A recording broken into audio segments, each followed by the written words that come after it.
Good evening and welcome. My name's Sarah. Alongside my colleague Monica will be your moderators this evening. We're joined by historian and director of Handheld Press, Kate Macdonald, and guest speaker Luke Seaber of University College London. Before we hand over to Kate, here's some housekeeping rules. Please keep your camera and microphones off during the talk. We will have a Q&A at the end, so if you have any questions, please write them in the chat below. Now, without further ado, please enjoy this talk, 1930s Aviation in Fiction. Thank you, Sarah. Hello, everybody. Good to see you. So my name is Kate Macdonald. I am director of Handheld Press, and I'm joined by Luke Seaber of University College London. Luke, could you just hold up your book, the one about aviation? Yes. Yeah. So Luke co-edited this book, which came out a couple of years ago, which is called, I can't quite see it, Aviation, the Literature and Culture of Interwar Britain. Aviation, Literature and Culture in Interwar Britain. So this is a collection of scholarly essays, and that's where I first discovered Luke, because I knew the conference that was based on was happening, but we couldn't go to it. And then later, when I started working on these two books about from 1930s aviation, I wanted an expert to help write the introduction. So I talked to Luke on Twitter. We'd already had a sort of aviation related encounter on Twitter. When I sent him some scans of a book from during lockdown that he couldn't get otherwise. That was quite nice. But now we're going to talk to you about 1930s aviation, because Handheld Press have just published two books by John Llewelyn Rhys, who is a forgotten Welsh author, and Luke and I co-wrote one introduction, and Luke and his colleague Dan Kilburn wrote the other. So between us, we know these books pretty well. So we're going to start broad by talking about literature and fiction in the 1930s in Britain, mainly about aviation, and then narrow down and focus on John Llewelyn Rhys. So Luke, can I ask you first, what stories were being written about and in aviation in the 1930s? What was the context? Various types. So it turns up perhaps not, I wouldn't say most commonly, but most read in popular fiction, detective fiction. So, for example, I have piles of books on either side of me here. Dorothy L. Sayers, Clouds of Witness. Again, there'll be spoilers, but they're books that are old enough that it's too late to try and save people from spoilers now. Clouds of Witness, Lord Peter Wimsey flies back the feat of daring do across the Atlantic with a message from the star witness, so to speak, in his brother's trial in the House of Lords. 1230 from Croydon, Freeman's Wills Croft, Murder on a Plane. Croydon, of course, being Croydon Aerodrome, the first international airport in the modern sense, where in fact I held the conference with Michael McCluskey in 2016. The modern airport was invented in Croydon. Croydon's one of those exciting places you can talk about in the 1920s and 30s. In fact, it sounds like the old Balham Gateway to the South thing, but Croydon is international glamour in interwar Britain. And I can't see anyone's face really except Kate's, but I'm presuming people are smirking at that, but it's absolutely true. Croydon is genuinely international jet set material in the interwar years. It's where you have the largest crowd before, I think, Beatlemania was, who was it? I think, was it Lindbergh in Croydon? I forget. It might have been, yeah. Or Amy Johnson coming back. It may have been Johnson, may have been Chaplin even, I forget, to be honest. But it was the largest crowd on British soil pre-Beatlemania was Croydon.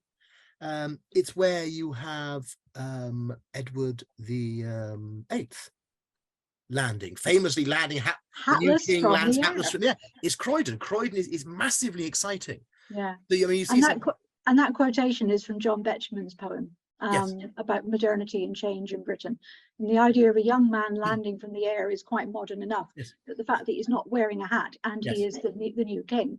And it's in Croydon. It's in this deeply exciting space. I mean, the 1230 from Croydon, which is not the most exciting title now, I think it's fair to say. Certainly in the war period, Croydon's exciting because of aviation. Also, something like Thou Shell of Death, Nicholas Blake. Mm-hmm. Nicholas Blake was a pseudonym of Cecil Day-Lewis. Day-Lewis, yes, C. Day-Lewis. Cecil Day-Lewis, who was the poet laureate, but masqueraded as a detective novelist, and a very good one. I mean, got by as a detective novel, made his money, and survived as a detective novel, obviously in many ways. And so in this, Nigel Strangeways, who's serious detective, who begins by being really quite an obvious portrayal of W.H. Auden, at least to Auden's friends, meets his bride to be, who's an aviatrix, which again, and the aviatrices are one of the other sort of real sort of media figures. Amy Johnson, there are various others, Lady Mary Heath, people like that. These are big newspaper stars. Aviatrices, also aviators. Lindbergh is the really big name. Alcock and Brown earlier. Lindbergh, of course, is very problematic because it's not an insult to call him a fascist. He's a fascist in the sense of, hello, I am a fascist, waving a big flag saying, I like fascism. Lindbergh, of course, was with the Lindbergh baby case, massive media presence. Also, though, you have another example, Death of an Airman by C. St. John Sprigg, which is a fascinating one. So C. St. John Sprigg, this is republished 7 or 8 years ago, maybe, by the British Library. He's not that well known a name as a sort of detective fiction writer. He's better known as Christopher Caldwell, Marxist literary critic who dies in Spain fighting in the Spanish Civil War, known as the great lost hope, perhaps, of sort of British leftist writing. But he was an aviator. He wrote practical sort of aviation for dummies, how to learn to fly a plane if you don't have your own plane, so to speak. Popular book, edited Popular Aviation magazine, but also wrote books of how, I mean, the idea of learning to fly from how to fly for dummies, but the sort of the 30s equivalent of that was by Sprigg. So he really knows what he's talking about. So he writes this, in which the obviously fictional Australian Bishop of Cootamundra is in the UK trying to learn to fly so he can visit his diocese by plane because it's too big. And of course, there's a murder with drug smuggling by plane. There's also this novel. This is a 1950s edition, but this is a 1939 novel by Agatha Christie, Death in the Clouds, which has a very thrilling murder take place in the air. There's no mention of decompression or pressure in the air. It misses the scientific facts, but it's another example of fiction, literature, and the air. And this, if you like, for a relatively mass market, sort of popular middle-brow literature, but of course also in the 1930s, you've got, so this happened to arrive today, so I have it to hand, W.H. Auden, the name in poetry in the 30s, recurring figure throughout his early work, late 20s, all the way through the 30s, is that of the airman, the helmeted airman, this mythic figure, absolutely symbolic, very little to do with real airmen. It reaches its maximum point in the 40s with Rex Warner's The Aerodrome, which has nothing whatsoever to do with flying. In fact, it's set in an aerodrome. It mentions the RAF, but it's not about flying in the slightest. And the highbrow use of flying has very little to do with actual flight. It's the one that academics like me tend to talk about too much, but it's not that much what people were hearing about flight and reading about flight. They were reading about it in popular fiction. They were reading about it in the newspapers an awful lot. They were also flying, and this is one of the fascinating things, that it's really invisible now. We think of flight now. You fly from point A to point B. It's a form of transport, and there's the idea that it's now much more readily available. It's no longer an elite activity. Flying is cheap. Yeah, you've got your Ryanairs and your EasyJets and the rest of them. Everyone now can afford to fly. Whereas in the past, it was an elite activity because people couldn't afford to fly from London to Paris, say. Which is true in terms of flight as we think of it now, which is a way of getting from A to B. But it didn't used to be that in quite the same way. Flying was also something you did for fun. Not in the sense of, oh, I'll buy my plane and zoom around in it, but in the sense you would have aerial circuses and you could watch people performing in. But even more, you'd have what were called joyrides, where you would sometimes, as part of an organized sort of group, an aerial circus, and Rhys talks about this, describes this very well in World as Mere Living, where people would set up camp for a certain amount of time, the outskirts of town where you've got the space, and then take people up so they could fly around and look down and go, oh, wow, you pay a bit extra, you loop the loop, things like that. But sometimes not even that organized. So Evelyn Waugh, his first experience of flight was someone turns up, Port Meadow in Oxford, old Arvo, lands it there, and then says, okay, roll up, and pretty much until he's moved on, flies around. He's not really moved on, he crashes, which was seen almost as a sort of judgment on his flying on the Sabbaths, I remember. And that's your first experience of flight in a lot of cases. Often your only experience of flight, and it's cheap. It's a fairground. Yeah, and we see this reflected in biography and memoir of the period too. Yes. So this is T.H. White, England Have My Bones, which is T.H. White, the novelist, wrote The Sword and the Stone and the tetralogy, The Once and Future King. This is his memoir from the 50s. And he talks about the experience of learning to fly and the fact that he walked into a flying club and said, would you mind if I just jump the queue? I haven't got much time. I need to learn to fly and I want my first lesson now. And he just goes ahead and does it. And turns out to be an absolutely excellent flyer as a pilot, but doesn't do anything with it. Yeah. He was the kind of man who mastered a skill and then moved on. And there's a couple of women who flew that I want to talk about. This is one of Freya Stark's memoirs, in which she talks about taking a flight from London, probably Croydon, because this was the early 20s, to might have been Hendon if it was early 20s. Okay, maybe Hendon. So she takes this flight, and only a couple of weeks after she took this flight, sitting in the very nose of the plane ahead of the pilot was just the propeller, the air screw going round in front of her. Only a couple of weeks after she took that flight, commercial flights were stopped from Britain for a while because one of the passengers was found without his head in the sea.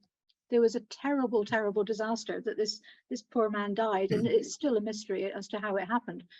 A year or two later, we have Breyer, the great modernist poet and philanthropist Breyer. She talks about flying and how terrifying it is. It was a visceral experience. Now, both Breyer and Freya Stark were quite well-off women. Breyer was an heiress. Freya Stark was, in this period in her life, she had a fair amount of money. So they could afford to take these dashing, very expensive flights to Paris because it was for fun. It wasn't because they had to work there. Yes, but you also have business flights by this point, which aren't cheap, but I mean, I still need to work out the exact figures. It's not as exclusive as it tends to look looking back. Certainly, air taxi certainly worked. I mean, now if I wish to nip out and whistle up a air taxi to fly me to Southampton, and UCL pays decently, but not enough for me to hire a little private flight. Air taxis were, if you had money, you could afford an air taxi in a way now that you would need to be absolutely top tier financial elite. And business was very important for the establishment of civil aviation in Britain, because the very first commercial flying in Britain was set up by a company that had originated by buying a plane to fly from Cardiff, from Newcastle down to London with the paperwork that would allow the coal barges to dock and unload their coal. And by making this transfer of paperwork much faster, the barges wouldn't have to sit in the harbour for 5-10 days. They could just get on with it. And it was only after that that the commercial flying began. There are various opinions on this, but the most convincing one is that the first ever commercial passenger was a business traveller for Pilkington Glass. Okay. Why did they fly to and from? Hendon to Paris to discuss something with Saint-Gobain, which still exists. I mean, the company still exists, but there are arguments over what constitutes a sort of a commercial passenger and the rest of it. But there's a very strong case to be made. The first commercial passenger was, I've got his name here somewhere. There's a chapter. But it's an interesting thinking that commercial flying in Britain really began from 1919, and yet there's not much in popular fiction and popular literature until the very beginning of the 30s. So what was it about the 1930s that allowed aviation to really kick off as a popular activity? I mean, I think a lot of it is, first of all, you have airports starting to begin. Again, I always keep returning to Croydon. Croydon is very under discussed, I fear. You have spaces where people go and stand outside and watch, and it's regular enough at that point that it's not on the off chance you're going to see a flight. Yeah. So they Um, knew flights would come in at a certain time, and they would and go out to wait you for it. also have things like the Schneider Trophy for races. Yeah. Massively popular. You also have the RAF are doing sort of demonstration days, air shows with mock bombings. They're all sort of they're somewhere between propaganda, training exercises, and pure entertainment. But these are huge things, these air shows. I mean, you have people driving out, sitting on their sort of roofs of their sort of baby Austins. You have crowds in charabancs coming up to Hendon to watch these things. These are really big, and then they're traveling around. You have air circuses, many of which, of course, are little private, pure entertainment enterprises. But you also have those that are there to make Britain air-minded, to create air-mindedness, which was this really popular term in the 30s. Yeah. The idea of be air-minded. It's in the newspapers. Selfridges, they try and get planes landing on the roof. They get planes landing on the roof of Selfridges. In fact, how can I put it? I think it's the age is making its own symbol in that sense, almost. Yeah. And was it really so London centric? I mean, now that once Hendon and Croydon were established as very good and lucrative centres for aviation, why weren't places like Cardiff, like Edinburgh, Glasgow, even the north of England, were they taking off? Glasgow was. Glasgow was, but also you've got places like Lymm where's Lymm? Sussex, I think. Yes, I think so. Okay. Lymm is very important still for flying across to France. Right. But it's but because so much of it is air taxis and very small planes, it's about aerodromes. You don't need very much in that sense. Right. It's not for international flight. Croydon the idea of airside and landside really is creating Croydon, where you need something set up. You can't just sort of land, get off and wander away. You need to be checked, things need to be weighed and the rest of it. You've got people with lots of baggage. For smaller sort of flights, air taxis, joyrides, you need a field. You don't need much more.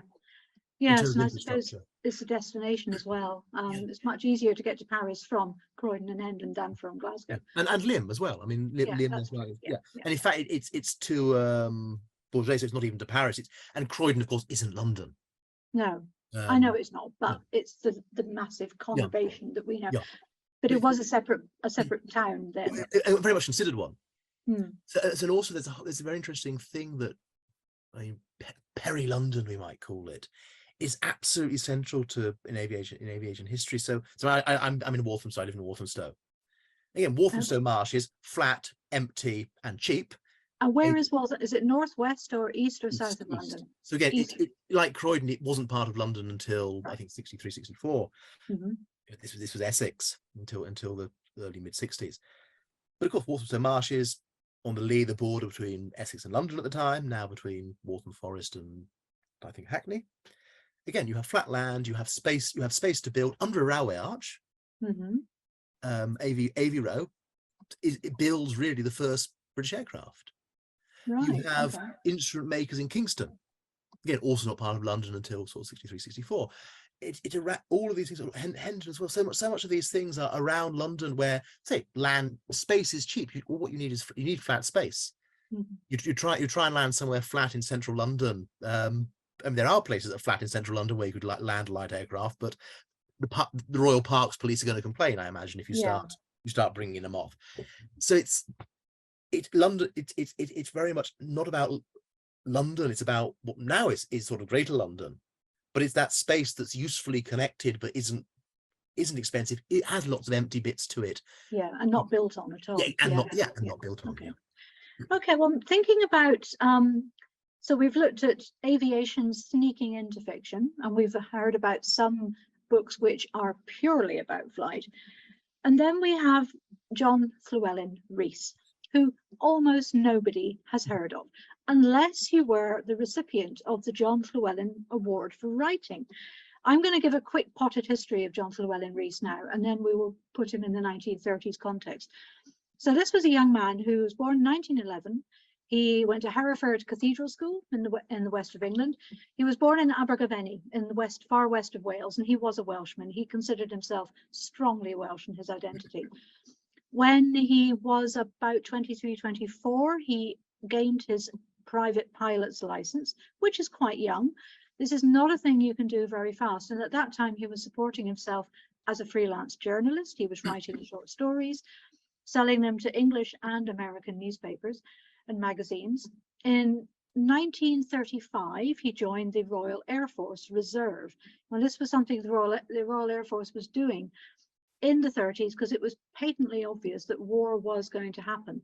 So the RAF were training up pilots, pilots already qualified as reserve pilots in the service, so they'd be ready to be called in to join up properly when the war happened. And once you were in the reserve, you could serve for a limited time, and then you were back out into Civvy Street. And that's what happened to Rhys. However, he was also writing a novel, and 1 year after he had joined the RAF, he published his first novel, The Flying Shadow, which is a really, really fantastic standalone novel about a flying instructor in an English flying school, and how he tries to use all his skill to keep his pupils from killing themselves in the air. And then he falls in love and risks his heart and his body in the air as well. The kind of planes that were being flown at this time, this particular novel, they're quite old-fashioned planes. They're not up to the minute, but they are basically boxes of canvas, wood and metal with an engine to keep you up. Really, really dangerous. They were painted, the wings were painted with what they called dope, which is a chemical formula which allowed the wings to be much more aerodynamic. It was also an extremely flammable material, which meant that if you crashed and the engine exploded, you burnt to death, and it was horrific if you weren't impaled otherwise. Really dangerous sport. 1936, this novel comes out, and shortly after that, a young woman called Helen Evans writes to Rhys saying, I'm a pilot too, newly qualified. I think what you've written about flying is just amazing. And I paraphrase, we don't actually have their letters, but we know all about them because they met, they started writing, they started courting, and they got married in March 1939. The war broke out. John Rhys was gazetted a pilot officer, then a flight officer, and then acting flight lieutenant by March 1940. And in August 1940, he died. He was in charge of, he was the commanding officer in a bomber training flight, and the student pilot at the joystick crashed the plane. And that's as much as we know. So he and Helen Evans, Helen Rhys, had been married for only 15 months. And as she said in the preface to his last book, which she assembled, I don't feel despair that we had so little. I only feel amazement that we had so much. And the reason we know about all this is that Helen Evans, later Rhys, was actually the novelist Jane Oliver. Handheld Press published her novel Business as Usual a couple of years ago, which was a smash bestseller for us, and I think at the time it was also a smash bestseller. She was a prolific and very popular novelist by the time she met John Llewelyn Rhys. She was also 6 years older than him, but they were absolutely madly in love. After he died, he had then published a second novel in 1939, and after he died, she assembled a collection of his short stories, which is called England is My Village, which we have published with the second novel called The World Owes Me a Living. And that wasn't, I mean, that was the end of his literary career because the poor man had died. And actually most of his books disappeared because of the conditions of the war. There was paper rationing, there was metal rationing. Printers couldn't keep up with demands for reprints, and warehouses were bombed, so the stock of books went up from many publishers. And pretty much all of Rhys's books disappeared. It's now extremely difficult to get any of his books. I happened to find this by complete accident. This is Ninth Impression, 1946. So this one sold very well. And the reason why is that it won the Hawthorne Prize in 1942, which is a very prestigious literary prize. Jane Oliver, Helen Evans, Helen Rhys, and her great friend Anne Stafford, who was her co-author, together they decided they needed to set up a literary prize to give, as they wrote, young authors the chance that John Llewelyn Rhys never had himself. And so they set up the John Llewelyn Rhys Award or Prize, which started awarding prizes from 1943 and went right through to 2010, long after those two women had died. It was taken up by the Daily Mail, by the Books Council, the Arts Council, and only ceased working at, giving money as prizes when the funding ran out. So the name John Llewelyn Rhys in British literary culture is a steady background presence. It's always been there since the 40s, but he himself and his works almost completely forgotten, which is one of the reasons that I wanted to bring them back into print. The other reason, the main reason, is they are fantastic. They are such good novels, and the short stories are devastating.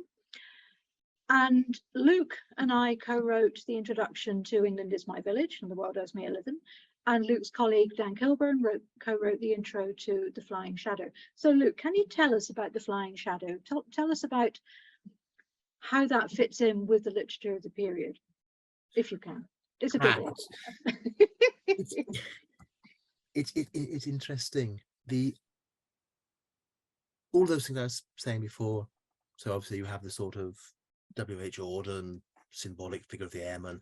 You have all of these sort of popular fiction, murders on planes and aerial chases of murders and drug smuggling by plane and the rest of it. You also have sort of daring do, boys' own stuff, Biggles as well. All of which are about flight being exciting, dangerous, but exciting. What I think is absolutely wonderful about The Flying Shadow, besides that, okay, it's also a wonderful piece of writing. It's stunningly good writing. Even if it weren't interesting at all in terms of aviation, it would still be a wonderful novel. But why it's so fascinating is it's because it's about those parts of aviation as well that you don't consider unless you are, I presume, a pilot. What goes on the ground? What goes on in terms of getting the plane ready? What goes on in terms of teaching people to fly? It turns up in C. St. John Spriggs' Death of an Airman, who he also was a flight instructor. But what's so remarkable about The Flying Shadow is the view of this pretty closed social world, this sort of world of the flying school and the clubhouse, the pubs these people drink in, getting the plane ready. It's not about, oh wow, isn't flying amazing? It is. It's also telling you how wonderful it is to fly. But it's not just about that aspect of it. It's about the aspect, behind the scenes aspect as well. So it's about the human aspect in both senses, these are not just symbolic airmen, these are very real flyers. But it's also about the human aspect of these are just people doing a job. It's a fascinating job. It's a job they love, but it is also a job. It's not something, it's something they may find magical, but it's also something where you have to get your hands dirty, cleaning out grease, as it were, where you have to have arguments because someone hasn't turned up in time to do the lesson. It romanticizes, it's very romantic about the act of flying, but it doesn't romanticize the business of aviation. It's remarkable. It's also, and I mean, I know we're meant to be talking about aviation, but I should talk about this anyway for a moment. It is also, for my money, one of the best books from the interwar period in Britain about drinking, about being in pubs, about going out for a drink, about. I mean, there's lots of books about people who drink too much in the 30s, but this is about people who also just actually quite enjoy drinking, and then they have a hangover and that's it. It's not the tragedy of their going out and drinking pink gins all night. It's the fact that going out and drinking pink gins all night once in a while is actually quite good fun if you like pink gin. It's about the social life of it all as well. It's not just about the technology. It's there. He knows his stuff backwards. I mean, he was a flying instructor. He was a flyer. He knows exactly what he's talking about. But it's not just about that. It's not just about the literal nuts and bolts of aviation. It's about the friends you make. It's about the people you meet. It's about how it works socially, as well as about the absolute wonder of being up in the air and controlling this thing of struts and canvas that is somehow magically holding you up there. And then sometimes it doesn't hold you up. And it's a shock, but I'm not necessarily sure you'd always call it a tragedy quite often, because it's also part of the job. It's a risk you take. They all know it can happen. And on some occasion, The Flying Shadow, people almost die off. It's not made. It's a horrible and terrible part of the job, and it's in the back of your mind. But it is something they live with. And every time they take off, yeah. they know they may not come down absolutely, again. Yeah. Which is quite something to convey in the sparse, spare dialogue that he uses. Yes. I mean, his literary skill was just extraordinary. Yes. Given how young he was when he wrote that, and we know he'd been writing. His RAF service record says that he'd been this freelance journalism. I've never yet, well, I haven't looked very hard, but I haven't come across him before. And in 30 years or so of researching this period of literature in this rough area, to not have come across Rhys's name is really surprising. No, I hadn't. I mean, but it's just talking about his skill as a writer. The first chapter of The Flying Shadow, which isn't really, I mean, it's not about aviation. It's about him sort of in the autumn in Wales, with his father, who's the vicar. It's not about aviation. It's not about any of these things we've been talking about, and it's a stunning piece of writing, capturing an out of season, end of the shoulder season tourist place, past glories, you know, the little ports of Wales that no longer have the boats coming in, no longer have that trade. It's an absolutely remarkable piece of descriptive writing of a place, of sort of semi-autobiography. It's absolutely wonderful. It's wonderful descriptive, it's wonderful psychologically. And it's not, I mean, he's not famous now. It's not the thing he was famous for, this writer of aviation. But even if there weren't the aviation thing about it, he's still a stunningly good writer. He is a very good writer.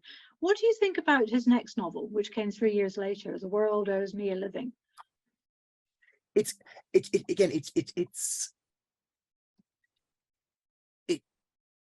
de-romantic. I mean, obviously, The Flying Shadow isn't especially romantic in a lot of ways, but The World Owes Me a Living less so. It's this almost slightly squalid sort of not quite a flying circus. They're doing joyrides. They're making money how they can almost, and then having problems because then, you know, you've got the old woman in the nearby town says, well, you mustn't be doing your joyrides on the Sabbath. Well, it's the day people aren't working, so we can make money doing it. And so there was a thread of being moved on. They're nomadic in that sense, and they're drinking too much, and it's a almost sort of Graham Greene sort of seediness about it. There is, yeah. And there's a lot about the condition of England. Yes. Yes. In this period, which is about people in poverty, people who are struggling for money, and people do not have the chances to enjoy themselves. And the very few chances they have, other people think it's okay to take them away. And there's a sense of real social justice warrior about the narrative voice in this one. Absolutely. But also in The Flying Shadow, there's a remarkable passage where the protagonist is considering, okay, who are the truly strong men? Who are the heroes? And it's the people who don't actually get to do anything because they've never had the chance.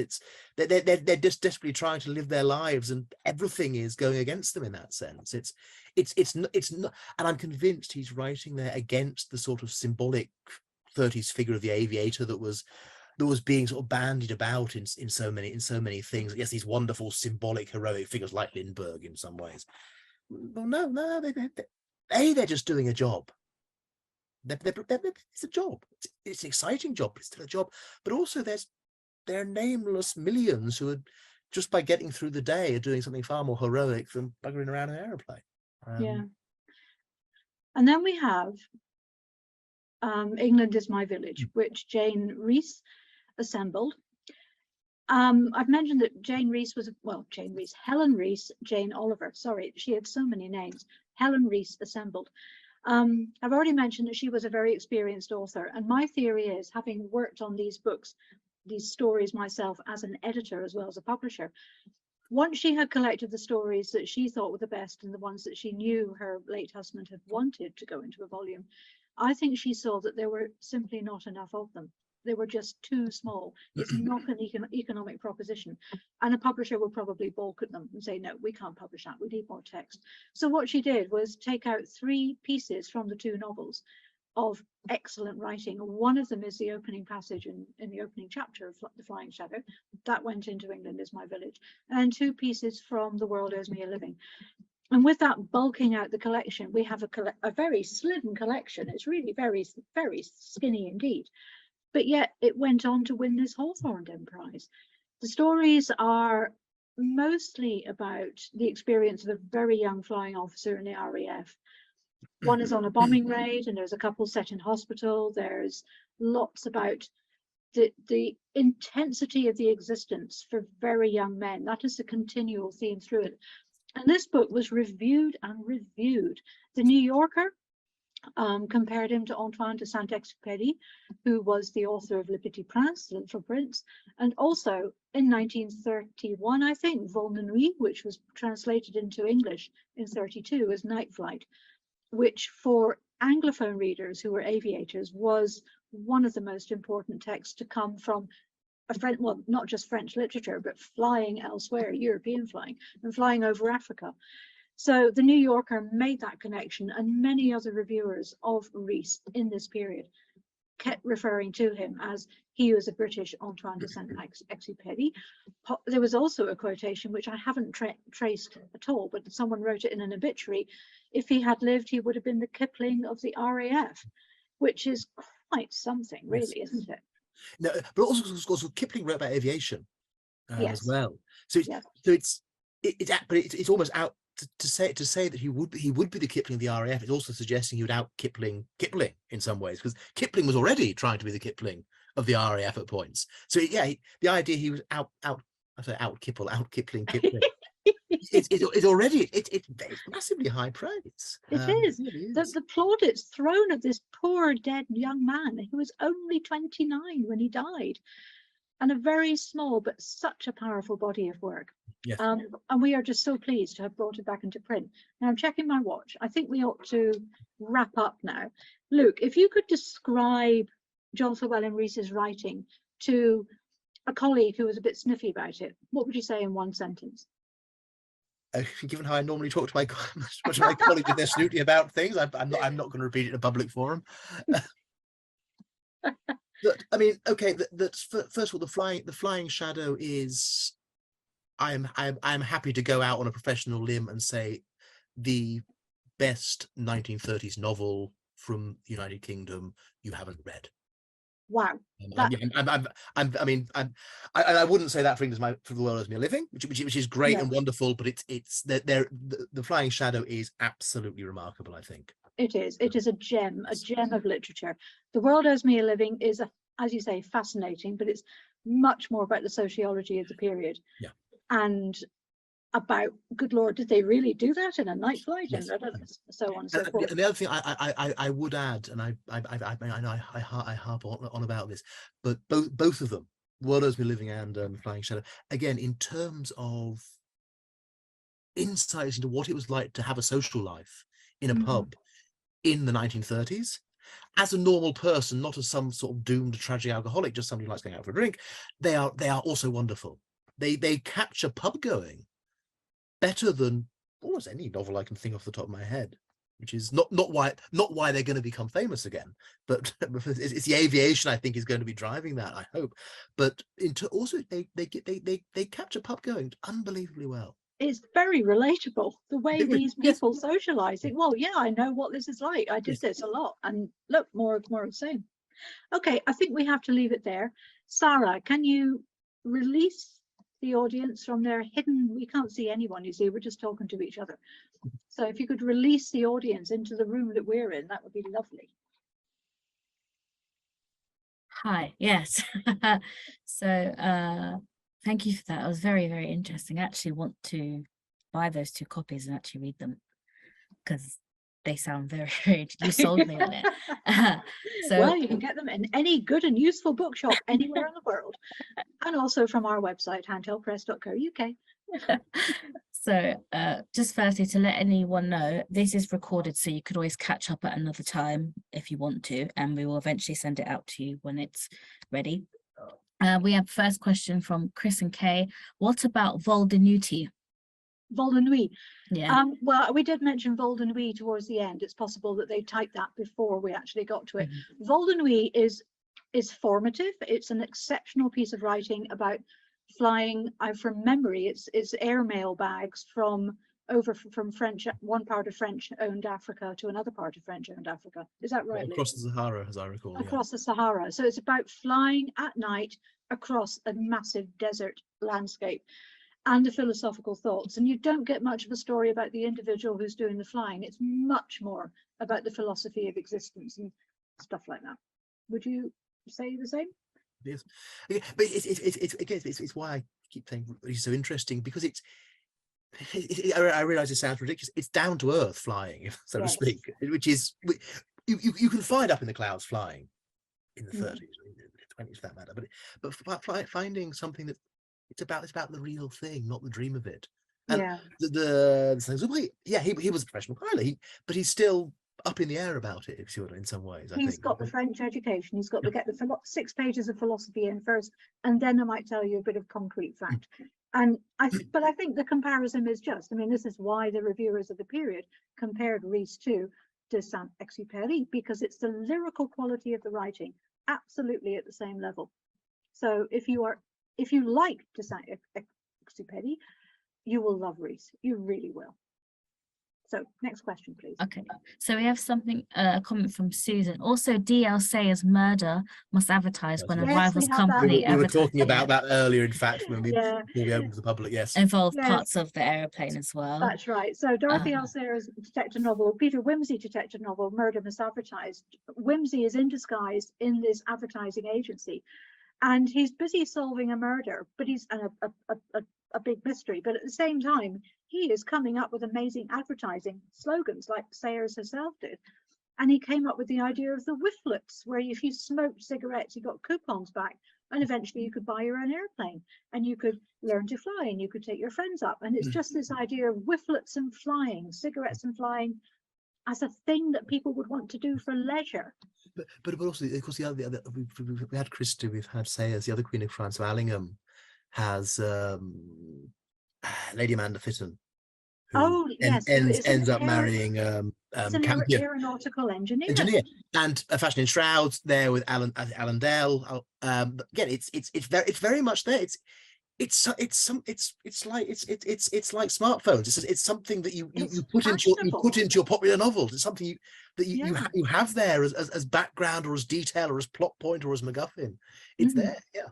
And there's a long distance flight in The Fashion in Shrouds by Marjorie Allingham, a long distance flight attempt, and then there's a death. And yes, it's all about flight as associated with glamour. So Sayers was focusing on ordinary people who just wanted to buy a pack of cigarettes. They could touch the glamour of flight, but Allingham raises it to a different social level, and it's all about the high flyers in society and the glamour of flight. Okay. Dot said that you mentioned Neville Shute, but I remember that he referred to Heathrow when it was 2 words. Yes. And on older maps, you can still see Heathrow because it was 2 words. And Neville Shute's his memoir, which I have temporarily forgotten the title of, is all about, I mean, Neville Shute we know now is the author of A Town Called Alice and many, many thrillers of the 40s.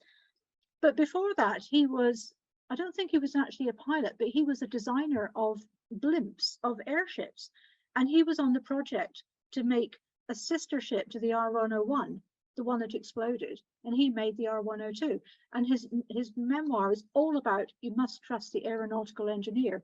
Don't trust the politicians, because the politicians are the ones that will get you killed. So yeah, as a depiction of the aviation industry from an engineer's and an architect's point of view, the Shute memoir is amazing. I just wish I could remember the title. Sorry. We have Anonymous and someone called Steve who mentioned Lymphony in Kent near Ashford. Sorry, Kent, not sorry. So I'm thinking, what's the one in Sussex with a remarkably well preserved terminal? Oh, no idea. Still exists. I can't remember its name. 2 syllables, I think. It'll come to you at 3 in the morning. Anyway, carry on. Oh, no, Limbs Kent, sorry. Another anonymous person. I think this is for you, Luke. Will you mention Goodwood? I don't know if it's a book. Goodwood. Was Goodwood an aerodrome? Good Lord, it could have been. Look it up and add it to your research notes, I think. Susan said, what about Biggles? Yes. Oh, Biggles. Absolutely, yes. Biggles. I was in the 4th year of girls to go into a formerly all boys school in Aberdeen Grammar.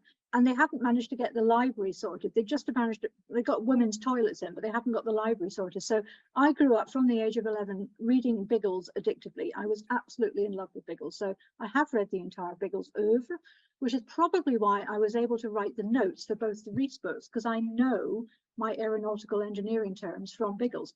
I mean, it must be true, it's in the novel. So we did not forget Biggles. But it's interesting because the other thing with Rhys is that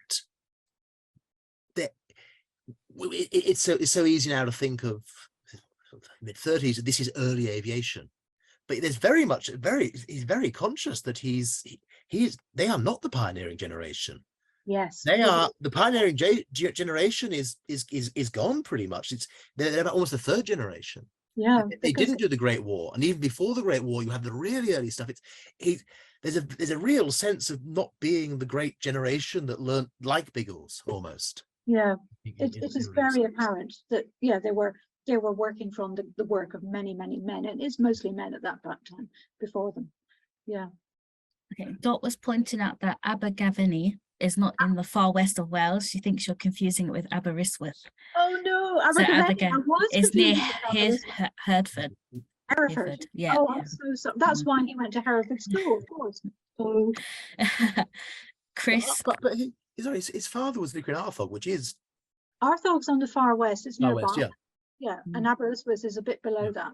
McCunslis is below Arthog, which is then you go to Aber. Yeah. I'm now trying to work out why he was born in Abergavenny if he was.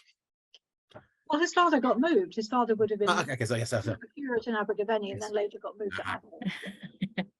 Chris says he would like to add Marjorie Allen's A Fashion in Shrouds, which features murder in an aircraft, as well as Amanda Fitton, perhaps the first female aircraft engineer in fiction. She later marries Albert Campion. That's right. Yeah, that's probably that was a detective. It's the first one. Yeah. Yeah. Ross says, do we know if John Llewelyn Rhys spoke Welsh, and if so, does it seem to influence his use of English? Wow, that's interesting. We do not know. I mean, it's possible the family know. Last night we had a private book launch and we met David Rhys, who did actually meet John. John used to show David Rhys around London when he was a schoolboy in the late 30s. And we never asked. My impression is that he probably did not speak Welsh, because at that period, Welsh was, I think it wasn't actively being stamped out, but it was not a language that the middle class and upper classes spoke. And because Rhys's father was a vicar in the church in Wales, I don't think he would have been in the class that would speak Welsh naturally. He meant in the first chapter of The Flying Shadow, he mentions Welsh coming back in. That's hearing true. Welsh, and the air is very much, yes, this is great. All the English are buggered off, and we have Welsh coming back in as a language to this little sea town. There is no Welsh whatsoever in whether he then knew it, but he certainly likes it. I think it comes across quite clearly. Whether he spoke it is another question. I think if he spoke it now, I don't think, no, and he didn't actually depict any Welsh characters apart from Robert Owen in The Flying Shadow, who is actively, deliberately anglicising himself because he knows he needs to not be bullied by the English, so he uses an English RP accent. But Rhys does the other thing with his name, though. That's true, because according to a family friend whose notes I was mugging up on yesterday, Rhys changed the spelling of his name from R-E-E-S, which was his actual name, to the pen name of R-H-Y-S, because he thought the R-H-Y-S version looked more Welsh. He really wanted to obtain a Welsh identity visually as well as, from birth. So I hope that answers the question, but we simply don't know about his knowledge of Welsh, the language. Boyeta says, Luke, better about the pubs of time than Patrick Hamilton? I absolutely, yes. I mean, it depends on your idea of going out drinking, but yes, absolutely. I mean, I would honestly say no comparison. I mean, the other sort of great unknown 30s pub description is in the opening chapter or chapters of Nigel Bulchin's Simple Life. Is wonderful as a description of sort of 30s. And also, although it's nearer to Hamilton perhaps, is Nora C. James's Sleeveless Errand, which I think is 1928. Yeah, which and is you much maybe, more yeah, depressing, but is great on sort of late 20s, I think, drinking. I think you've got Hugh McDermid to consider as well, the Scottish writers of Yes. the 20s and 30s. Yes. There is certainly, and also Lewis Grassic Gibbon. Yes. I think Grey Granite, there's a lot about drinking there. So let's think beyond England, chaps. Yes. Carry on. Could you repeat the reference to W.H. Auden, please? Which one? Current. Yeah, which particular reference? There were various. I'm It's not saying. there. Okay. There are Maybe- various ones about airmen. There's the airman figure turns up a lot in Auden. The hawk or helmeted airman. There's loads. I mean, I can if you ask which one, perhaps in the Q and in the questions, I can give something more precise. But there's so much in Auden that I don't know particularly which one. It's scattered throughout Auden, early Auden at least. There's a bit of stuff later on, but it's certainly sort of all throughout the early 30s, the late 30s. Is a huge amount of airman imagery. Okay. Dot says, what type of plane is on the cover of the Flying Shadow, as I couldn't recognize it? It's a Krebs. It's a Krebs. I'm not sure about that. I had an aviation geek tell me exactly what year, make and mark it was, and I didn't write it down. And I'm just so sorry, I don't know. Sorry. What we can do is try and find out later, and I'll send it You know, off. if any Anything else. aviation buff looks at the cover and can tell us, it'd be great. But I will tell you that illustration comes from the Bystander magazine. So it's from the 30s, it's contemporary with the text. All handheld covers are contemporary with the text. But that one it's a special issue that the Bystander produced every year, the flying issue. And we just picked the cover for 32 or 33, I think, maybe 35, because it was a good illustration. Okay, thank you. Jan says, I know it's not fiction, but Alexander's Fratters Beyond the Blue Horizon recreates flying Imperial Airways from Croydon to Brisbane in the 1930s. The truth that Fratter discovers is often stranger than fiction, marvelously advocated in the era. That's very helpful, thanks. That's Fraser, right? Okay. So the other thing about really long distance ones like that, of course, especially from the early 30s, is it's by waterways. It's flying boats. Of course it is, yeah. So it's fascinating. You look at the route, say, from England to South Africa. It's across down to Brindisi on the Italian coast, across to Alexandria, and then down the Nile. Down the Nile, and then down Zambezi. And there's a wonderful, terrifying quote, I forget by whom, with the ambition that Alexandria should become the Clapham Junction of the empire. Oh God! Because this is where all the routes cross. All the air routes should cross. The real hub, yeah. Okay. Because that's where you can land on water. You're heading south. You're heading east. You're heading all the way across to Australia. That's Alexandria was to become the Clapham Junction of empire, and it's the water connection. Yeah. And landing on water is so much safer than landing on the desert, because by water you'll have people.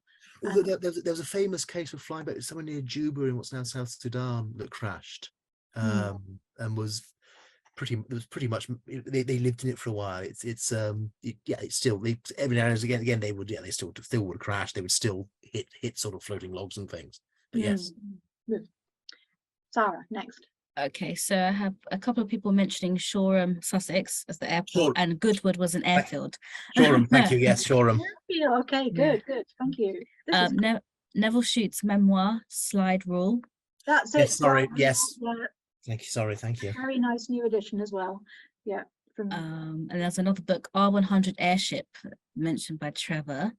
Oh, what was it called again? R100 Airship. Oh, the R100. Yeah. Okay. Yeah.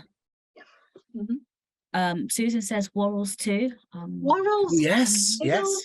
Flying books for girls, starring the inimitable Worrells, and you still can find them in charity shops. I think collections are being given to charity shops as their owners die, of that generation. We have a question. Well, I think it's a, oh yeah, it's a question. So Rick, there's a 30s crime book in which a police inspector says something like, what would use a drug smuggler? What use would a drug smuggler have on an airplane? Would that have sounded silly then as it is now? Say the sentence again. So in the 1930s crime book, in which a police inspector says something like, what use would a drug smuggler have for an aeroplane? Right. Would that have sounded as silly then as it is now? Depends when in the 30s, I think, is the answer. Mhm. Early 30s, it probably wouldn't have sounded especially silly. Certainly by the mid to late 30s, I think, yes, it would sound. Because it's a plot point. I mean, where is it? Death of an Airman, again, is about drug smuggling via air. It's not. And it's, well, that's what, 36, I think. Might be 34, I don't remember. So it was being used as a plot point. I mean, it was, yeah. So I certainly by the end of the decade, yeah, no, it would have sounded, well, maybe not in the early 30s, but it would have sounded, I think, reasonably silly, shall we say? Yeah, I'm just thinking about the drugs epidemic at the very beginning of the 1920s. But it's who would have the planes, who would be able to fly them. People wouldn't notice planes landing in lonely spots to smuggle drugs far more than they would in the 30s. In the 30s, planes were in the skies a lot, and landing in fields. And I mean, landing casually. Yeah.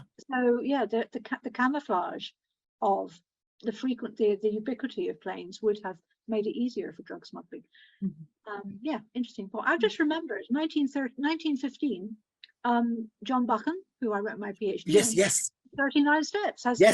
Absolutely. As the first plane as a devilish, terrifying instrument of fear. But also in terms of sort of the idea. I mean, I can't remember the year. Sorry, let me just check the year. But in terms of the idea of smuggling by plane, it's already 1937. Tintin, the Black Island. Of course, the Black Isle. Yes, it's already used, and it's already that obvious, if you see what I mean. That it's made it into Belgian pop culture as a normal thing. Yeah, in 37, it's So maybe by the very beginning of the decade, but certainly by the end, I think it would sound as silly as it would now. Okay, Sarah. I'm just going to ask one more question because we soon have to wrap up. So Laura says, would it be possible to receive a list of the book titles mentioned during the talk? Yes, we can do that. I think, Sarah, we will compile a list, send it to you, and then you can send the list out to participants and people who are registered. And if people still want to type questions, Sarah will collect them and send them to me and Luke, and we will answer them by email and do it that way. If anyone wants to sort of contact me, by the way, my name is misspelt on the caption, so you won't find me that way. It's Seaber. Should anyone try and sort of track me down to ask for book titles and things, it's Seaber. Looking for Luke Seaber, I'm the only one out there. Will find me. That's brilliant. So again, once again, thanks to Kate and Luke. We actually have a comment saying thank you for the interesting discussion. This is by Simon, and to the Westminster Libraries for organising this event. Thank you to our audience for attending, and I hope you found it very interesting. Like I said, the recording, the webinar is recorded, so you will get a copy of that when it's finished. And as Kate said, the list of the books that were mentioned, and I'll forward any questions to Luke and Kate so they can answer and then give you the answers to that. Thank you once again, and good night. Thank you for listening.